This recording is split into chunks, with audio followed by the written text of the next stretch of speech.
நேற்று வந்து ஒரு பரபரப்பான தீர்ப்பு வந்திருக்கு. கிட்டத்தட்ட டிசம்பர் 23லேருந்து இந்த வழக்கு நிலுவையில் இருந்தது. கிட்டத்தட்ட 6 மாசத்துல ஞானசேகரன் இது மட்டும் இல்ல, இன்னொரு 6 கொள்ள வழக்கு அவர் மேல இருக்குங்க. திரும்ப அந்த எஃப்ஐஆர் அந்த கேஸ் பெண்டிங்கா இருக்கட்டும், இந்த மாதிரி பேக் டு பேக் வந்துட்டு நிறைய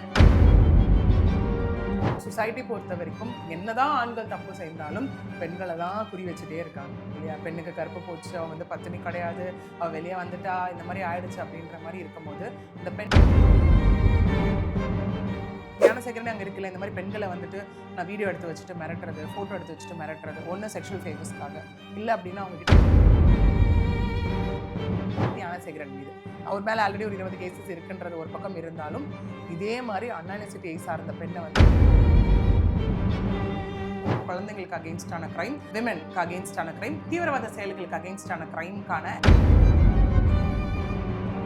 சார்லாம் ஒருத்தர் கிடையவே கிடையாதுங்க. ஈவினிங் 6:20 சம்பவம் நடந்த அன்னைக்கு டிசம்பர் 23 ஈவினிங் 6:29க்கு ஞானசேகரனுக்கு ஒரு ஃபோன் வந்து